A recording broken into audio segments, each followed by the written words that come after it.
Subscribe to my channel for more stories. Now let's begin this one. My sister demanded my inheritance at Dad's funeral, then I revealed a letter that changed everything. My sister's greedy demand for my share of Dad's estate at his funeral shattered our family until I pulled out a letter that left her speechless and the room in tears. At 38, I'd spent the last 5 years caring for my father, Robert, through his battle with lung cancer. Every hospital visit, every late-night call to adjust his oxygen, every moment holding his hand as he reminisced about our childhood in our small Ohio town. It was me, David, by his side. My sister, Lisa, was a ghost during those years, her visits rare, her calls even rarer. She was too busy building her empire, a boutique fitness chain in Columbus, to bother with Dad's declining health. Yet, when Dad passed, I thought the funeral would be a moment for us to grieve together, to honor the man who'd raised us with love and sacrifice. The church was packed with Dad's friends, neighbors, and colleagues from his days as a high school teacher. The air smelled of lilac and old hymnals, the organ's mournful notes echoing as I delivered the eulogy, my voice cracking as I spoke of Dad's quiet strength, his love for crossword puzzles, and the way he taught me to fix a carburetor. Lisa sat in the front pew, her designer dress stark against the worn wooden benches, her face composed but distant. Our aunt, Margaret, Dad's executor, sat beside her, dabbing her eyes. I assumed Lisa's cool demeanor was grief, her way of coping. I was wrong. As the service ended and mourners gathered in the church hall for coffee and condolences, Lisa cornered me near the refreshment table, her voice sharp, her hazel eyes glinting with something I couldn't name. "David, we need to talk about Dad's estate," she said, her tone clipped, as if discussing a business deal. I frowned, still clutching the program with Dad's photo. "Now?" I asked, my throat tight from the eulogy. "Yes, now," she snapped. "You don't deserve the house or the savings. I need the money for my business. It's struggling, and Dad would have wanted me to have it." Her words hit like a slap. The house where Dad taught me to ride a bike, where we'd grilled burgers every summer, was my home, where I'd cared for him until his final breath. The savings were modest, meant to secure my future with my wife, Claire, and our daughter, Emma, age 6. Dad's will, read privately by Margaret the day before, had left me the bulk of the estate, citing my years of caregiving, while Lisa received a smaller cash sum. "You barely saw him," I said, my voice low, trembling with disbelief. "You think you can just take it?" Lisa's face hardened. "I'll fight you in court if I have to. You're not the only one who loved him." The mourners around us froze, their whispers fading as Lisa's voice carried. Claire, holding Emma's hand, shot me a look of concern, her presence a quiet anchor. I felt the weight of their stares, the air thick with tension. Lisa's greed wasn't just a betrayal of me, it was a betrayal of Dad's memory, on the day we buried him. The drive home from the funeral was silent, Claire's hand resting on mine as Emma slept in the back seat, her stuffed bear clutched tightly. Our small house, a fixer-upper we'd bought with Dad's help, felt emptier without his weekly visits, his laughter over Emma's drawings, his stories of teaching kids who'd become mayors and mechanics. Lisa's demand replayed in my mind, each word a fresh wound. How could she think she deserved more? She'd called Dad maybe twice a year, showed up for Christmas with expensive gifts but no time to stay. I'd been the one changing his bandages, cooking his meals, driving him to chemo while juggling my job as a mechanic. Claire sat me down at the kitchen table, her brown eyes steady. "She's hurting, David, but this isn't right. You need to protect what Dad wanted." I nodded, but doubt gnawed at me. Had I misunderstood Dad's wishes?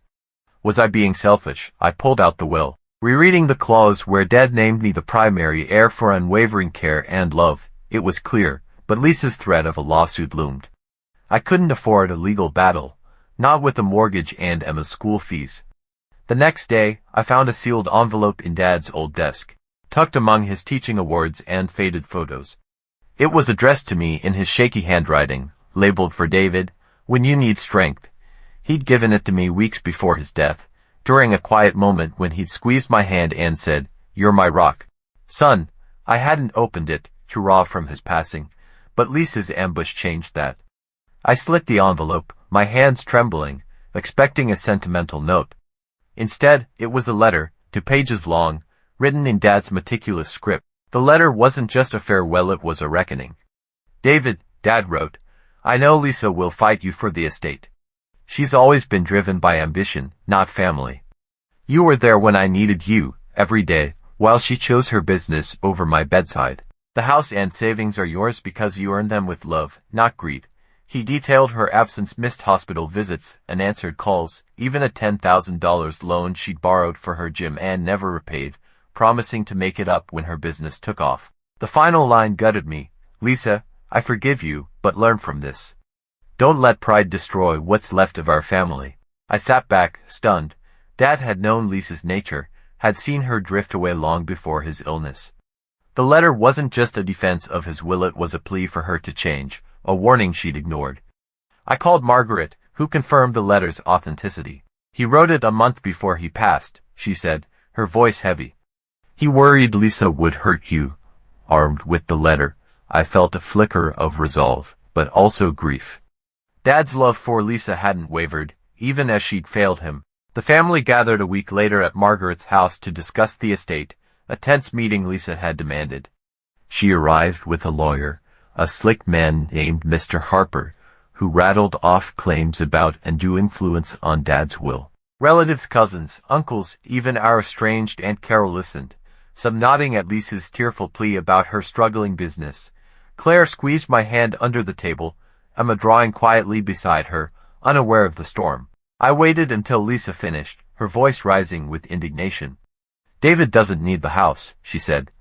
I'm the one keeping Dad's legacy alive with my work, the room murmured, and I felt the tide turning. Then I stood, pulling Dad's letter from my pocket. Before we go further, I said, my voice steady despite my racing heart, you should hear Dad's words. I read aloud, each sentence landing like a stone. Lisa, you chose ambition over family. The estate is David's because he earned it with love. I read the part about her loan, her absence, her broken promises. The final line, I forgive you, but learn from this, hung in the air, heavy with Dad's hope and sorrow. The room went quiet. Lisa's face crumpled, her lawyer shifting uncomfortably. Margaret, tears streaming, confirmed the letter was Dad's, her voice breaking as she recounted his final months when I'd been his lifeline. Relatives who'd wavered turned cold, their sympathy for Lisa evaporating. Mr. Harper muttered about reviewing options, but the fight was over. Lisa's legal hopes were dead. Courts don't favor challenges against clear intent backed by such a letter. Lisa left Margaret's house alone, her head bowed, her designer heels clicking softly on the hardwood floor as she slipped out into the evening chill. The silence she left behind was heavy, broken only by the soft clink of coffee cups as relatives processed what had just unfolded. I stood by the window, watching her car's taillights fade down the quiet street, a mix of relief and sorrow settling in my chest. The letter had done its job. Lisa's claim was dead, her lawyer's bluster reduced to empty threats, but victory felt hollow. This wasn't just about money or a house, it was about family, about Dad's hope that Lisa could change, a hope that seemed to have died with him. Claire joined me, her hand resting on my shoulder, her presence a quiet balm. You did what you had to, she said softly, her voice steady but laced with empathy. I nodded, but my eyes stayed on the empty road. I didn't want it to end like this, I admitted, my voice low. I thought, maybe she'd see Dad's words and stop. Claire squeezed my shoulder, her touch grounding me. She made her choices, David. You honored Dad's. Emma, sensing the tension, toddled over, her crayons clutched in one hand, a drawing of a rainbow pressed into my palm. For you, Daddy, she said, her smile a flicker of light in the gloom. I hugged her tightly, her warmth a reminder of what I was protecting. The days that followed were a whirlwind of aftermath. Margaret, as executor, moved swiftly to finalize the estate, transferring the house and savings to me without further contest. Lisa's lawyer sent a single letter, withdrawing her challenge, citing insufficient grounds. The family grapevine buzzed. Cousins called to apologize for doubting me. Uncle Jim offered to help repaint the house, and even Aunt Carol, who hadn't spoken to us in years, sent a card expressing regret for siding with Lisa. Their support was a lifeline, but it couldn't erase the fracture Lisa had caused. Family gatherings felt different now. The absence of her sharp laugh and commanding presence a void that lingered like an unhealed wound. Lisa's business, Fitness Fusion, collapsed within months, the $10,000 loan Dad had mentioned catching up with her. Local news reported her gym's closing, creditors circling, her once glossy empire crumbling under mismanagement and debt. I didn't gloat. Her downfall wasn't my triumph. Instead, I felt a pang of pity, remembering the sister who'd once braided my hair as a kid, who'd shared Dad's love for old westerns, who dreamed of making a mark on the world.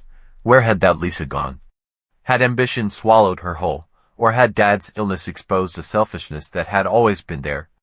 I drove to the house one afternoon, the key heavy in my hand, and walked through the rooms where Dad had lived his final years. His armchair still sat by the window, a worn copy of To Kill a Mockingbird on the side table, his favorite bookmark a photo of Lisa and me as kids tucked inside. I sat there, the letter in my pocket, and reread Dad's words, his forgiveness for Lisa, a beacon I couldn't ignore. I decided to reach out, not to reconcile, but to leave a door open. I sent her a short note. Lisa, Dad loved you. I hope you find your way. She didn't reply, but I hadn't expected her to, not yet. The community rallied around me in unexpected ways. Dad's former students, hearing about the scholarship I'd started in his name, donated books to the local library, naming a reading corner after him. Neighbors dropped off casseroles, their kindness a reminder that family extends beyond blood. Claire, ever my rock, organized a memorial event at the church, where we shared stories of Dad's life, his quirky habit of quoting Shakespeare at barbecues, his knack for fixing anything with duct tape. Emma drew a picture of Grandpa in heaven, surrounded by stars, and pinned it to the bulletin board, her innocence a healing force. But the fallout wasn't just external. Inside, I wrestled with guilt. Had I been too harsh, reading the letter so publicly?